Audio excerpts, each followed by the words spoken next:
is. That play, that's a great. It's a great play. Royals lose 5-0. They lost 5-1, not 5-1. I'm sorry. He scored the run too. Wow, congratulations. 2.5 back. Okay. More wonderful. Dodgers Pirates, home run number 46 for Ohtani, 100th as a Dodgers. Dodgers lose though, but they are also still up. They're up on the Pirates. And final weird, one of the weirdest. Padres. What did I say? They beat the Pirates up. Sorry. All right, so this is weird. Astros Yankees. Trent Grisham's up. Salazar tries to wave off the pitch. He wants Valdez to step off the mound. He doesn't. Instead, he gives up a grand slam. So the next pitch, bam, hits his own catcher in the wave chest. that off. So now, after the game, both catcher and pitcher said, we've got a good relationship. We must have gotten crossed up. This was unintentional. Brew, are you buying that this was an accident? No. I think they're fine. I think their relationship is fine. I believe him on that, but I don't think this was an accident. I think he was supposed to throw it low, and he threw it higher. The fact that when he hit him, he just turned around, no apology. Right, and he turned And the around. catcher, Right. and no way Volpe is even, the batter's even like, what? That's crazy, isn't it, Coach? You guys having a fight? I got it. Listen. During my at My initial reaction was also, coaches, like, that's terrible. But then I had a moment where I'm like, I'll just be totally honest. There's some weird, like, baseball rules, unwritten stuff. Yeah, that's happened. That I just, it doesn't make any sense. Yeah, that I'm just like, okay, like, I do buy that. I guess they're probably fine. Yeah, they're. But in like, yeah, I believe they're friends. Like if. Yeah, you can't do that to me. Basically, you can't tell me to step off in my. Now you're gonna get hit. Yeah. And he was okay with it. You deserve That's what I'm That saying. is baseball. Oh, And you also, just homered off me last time? I'm coming for Yeah, your head. yeah. It's not your own teammate. I know, it but I'm is just, weird. it's It's baseball. weird. Like, can you imagine? Just wear one right in the chest area. Like, oh. Yeah. Then it was a strike. Oh, okay. That's weird and wonderful from the Nashville Pastimes. Prime Performance, sponsored by Whole Foods Market. Discovered all the ways you can save. Lost to the Buckeyes. Longhorns dropped from preseason number 1 to 7. Now goes Ohio State, Penn State. Wow, Big Ten.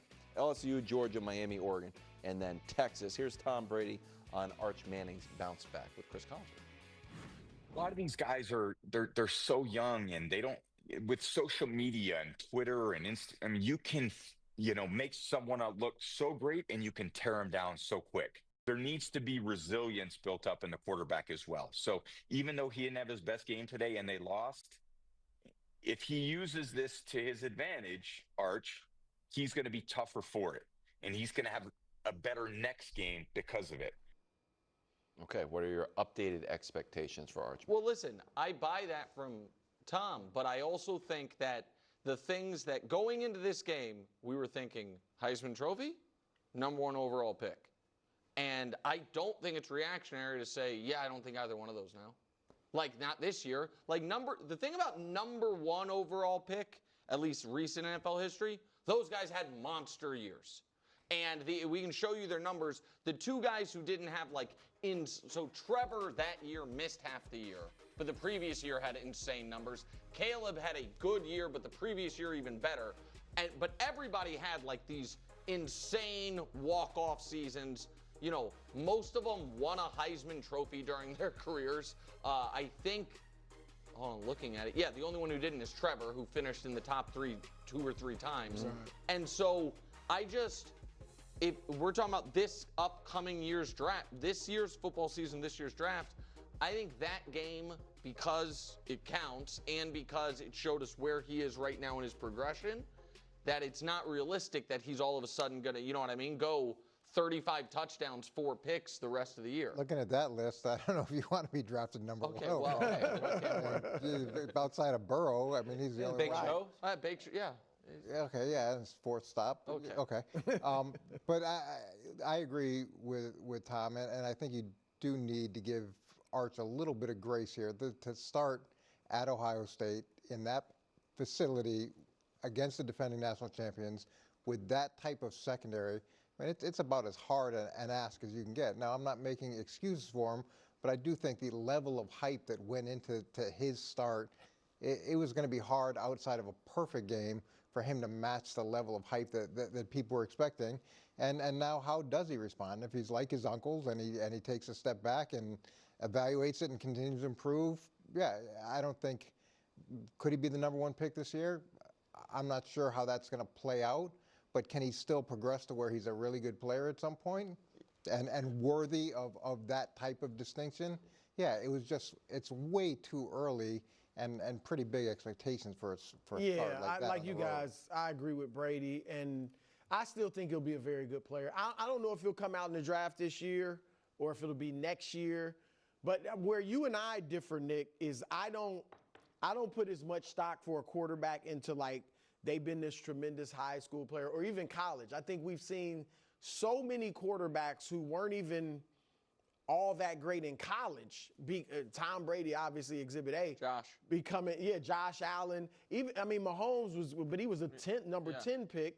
Lamar was the last pick of the first round, right? Like Aaron Rodgers. Like, there's so many guys. So I think people shouldn't overreact. And Tom struggled his first year in pro football, where he was doing post practice against the DBs, and I was out there every day, and he was throwing in the dirt. And he'll tell you the amount of work that he had to put into to become the player that he eventually became, because it wasn't even close to that when he first started. Brew, it's totally right that, how good or bad or mediocre you are as a college player is only loosely correlated to how good you are as a pro. But it is directly correlated to where you're drafted.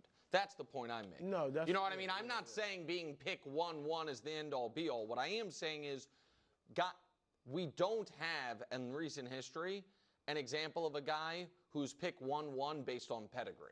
You know what I mean? It's pedigree plus the unbelievable performance in college, and I just don't. Yeah, 1-1. Yeah, that's. You get like. You get projects. Yes, it literally. Drake May didn't have amazing college stats and went third. You can.